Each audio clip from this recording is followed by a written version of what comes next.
Harrison Butker went viral for all the wrong reasons last week. Well, depending on how you look at it. He spoke at a conservative Catholic college and congratulated the women, but then went on to tell them that, hey, more than likely, the majority of you guys will find the most fulfillment in being mothers and homemakers. Okay, now that was dismissed as bigoted and misogynistic and just every ism under the sun.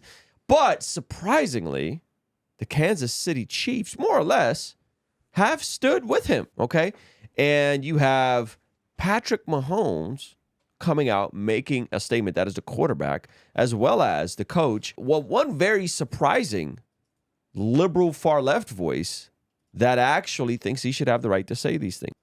I judge him by the character that he shows every single day, and that's a good person. That's someone who cares about the people around him, cares about his family, and wants to make a good impact in society. When you're in the locker room, there's a lot of people from a lot of different areas of life, and they have a lot of different views on everything, and we're not always going to agree. And there's certain things that he said that I don't necessarily agree with, but I understand the person that he is, and he's trying to do whatever he can to lead people in the right direction, and that might not be the same values as I have. At the same time, I'm going to judge him by the character that he shows every single day. That's a great person, and we'll continue to move along and try to help build each other up to make ourselves better every single day. But at the end of the day, we're going to come together as a team. I think that'll help out as well as eliminating those distractions outside the building as well. The guys are good with that. They understand. I mean, they understand how things work. I mean, everybody's got their own opinion, and that's what's so great about this country. So let's just think about what they're doing here.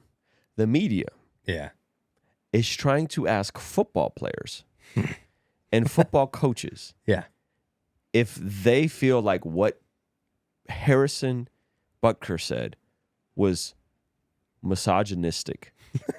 Football players? Y'all thought you were going to get a bunch of football players to turn feminist? To be like, I think that we should have more women in the league. I think we got to open up the league to women. Yeah. I think it's misogynistic that only men get to play professional football. Yeah. Also, what are they going to do? Agree with him and then get canceled? Like, that's not how football works. They're not firing people because of their political views unless you're Colin Kaepernick in 2015. I'm just saying the hilarious nature that they really thought that football players and coaches, masculine men, were going to be like, yeah, he's wrong. Like, this is so miscalculated. Now, I'm not saying they're going to jump out the window and like throw him under the bus, but to think that's was going to happen, that they were trying to like distance himself from saying something that, like, okay, maybe you didn't like the way he worded it, but generally speaking, even according to Gallup, 56% of women who are mothers and work would have preferred to stay home if they had the option to. So even what he said from a completely secular standpoint is true. Yeah. Like, just the data proves this point true, that most women would have preferred to stay home. Yeah. Now, maybe some women would prefer to work and go crush it and have different giftings, but you're asking football players, like, so do you think he's a complete scumbag piece of crap, woman hater? Like, what? How do you plan on reprimanding him moving forward? Seriously. All right, go ahead and play the rest of it. You can share those things, and you work through it. And that's what guys do. What makes the locker room so cool is you're able to have those discussions and become better and make those decisions for yourself. And so even though there are very vast, I guess, differences as far as those speeches happening at the same time, I mean, you're able to talk to guys and you get knowledge and you make your own decisions at the end of the day. And I think that's what makes this country so great, is that you're able to get as much knowledge as you can and then you make your own decisions. And it gets a little divisive sometimes when you get to social media and you get to outside the building, but in the building you can have those healthy discussions and still be friends at the end of the day, even though you might not agree with exactly the same. Translation, no one cared about this before he said it. Yeah. No one cares after he said it. We know that people are different, have different worldviews in our locker room, and we're professionals, and we've just kind of learned to live with a diverse range of point of views. Yeah. Like, who would have thought? Now, again, there's the ball downfield. Seriously. there's an unlikely ally that Harrison Butker has in all this that we're going to go to in just a second. I didn't talk to him about this. Didn't think we needed.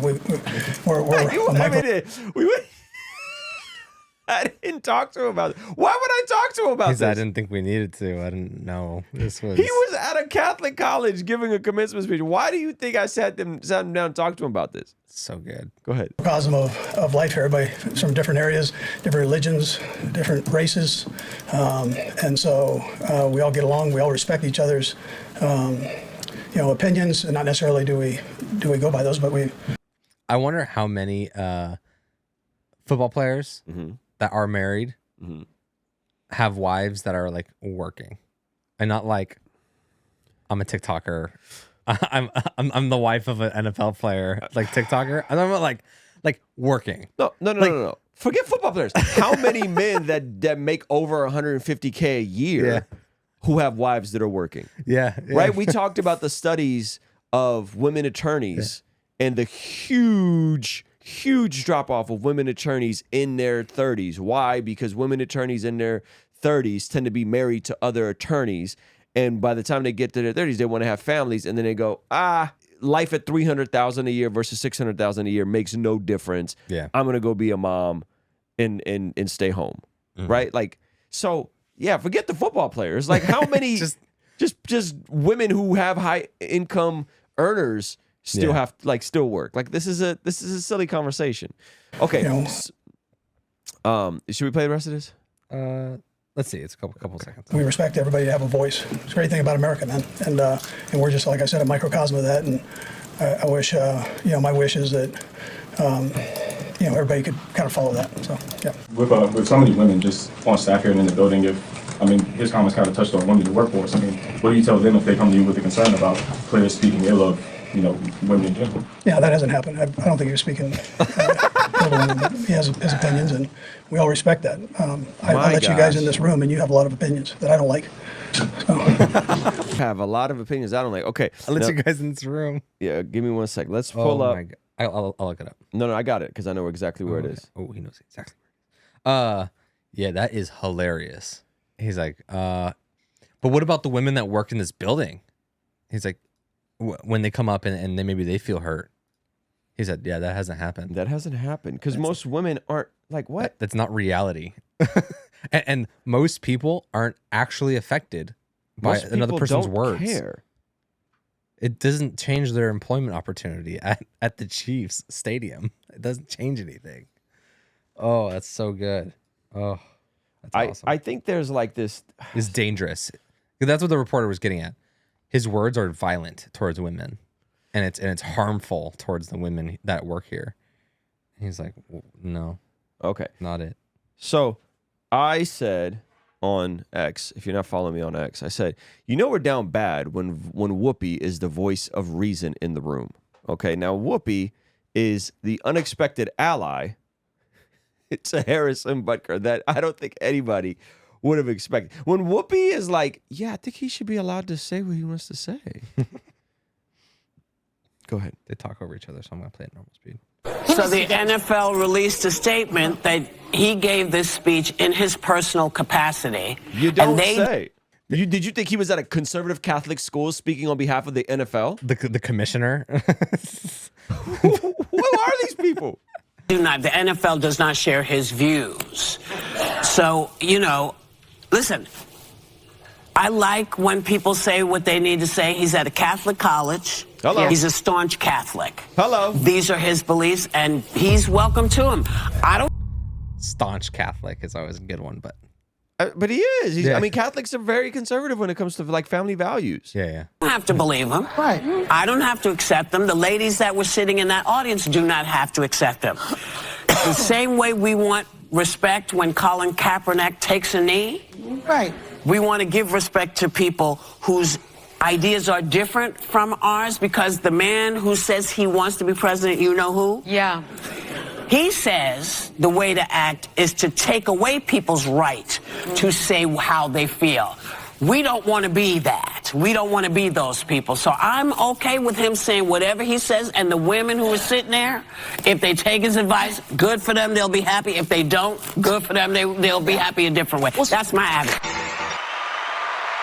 Whoopi Goldberg discovers the First Amendment. Whoopi Goldberg discovers the First Amendment. So, by the way, I did not remember hearing him and it being as advice.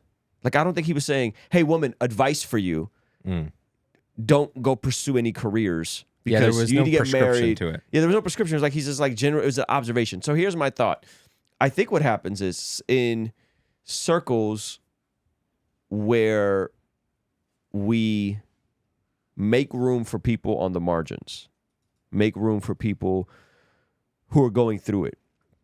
We take those circles, the exceptions to the rules, and then we make those like prescriptions, or we assume when someone's speaking towards a value that has to be in opposition of someone on the margins. And this is like this is literally like a critical thinking thing, right? So this is what I mean.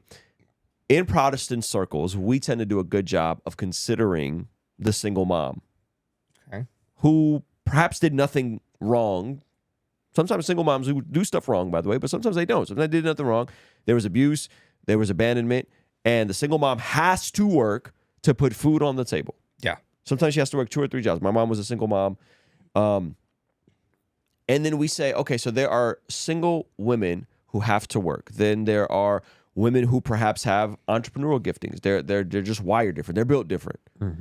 And we'll take those situations, which are, again, the exception to the rule. And then we'll say, if anyone says women's desire to be with their kids when they're little is often going to surpass their desire to go and be boss babes and to go and crush it in the market, according to Gallup.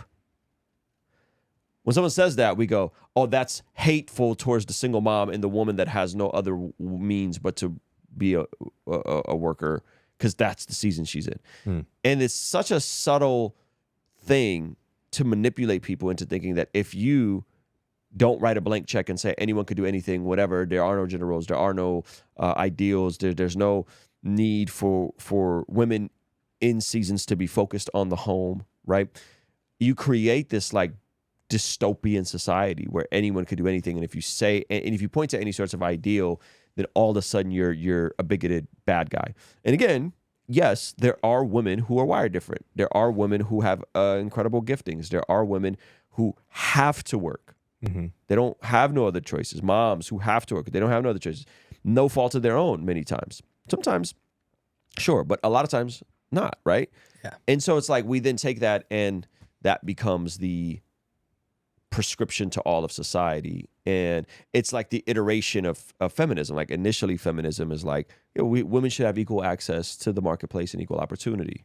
Great. And now it's like, and women are better than men, and if you think they're not, then you're a scumbag. Like that's where we've gone. And so it's interesting the way this is playing out. But again, when Whoopi's giving you the sane voice of reason in the room, like that's how you know we're in an interesting place. We've entered the Twilight Zone. Thank you so much for checking out the video. Comment down below and let me know what you think. And be sure to check out this video that YouTube is recommending just for you. Let me know if they nailed it. All right? I'll see you over there. Peace.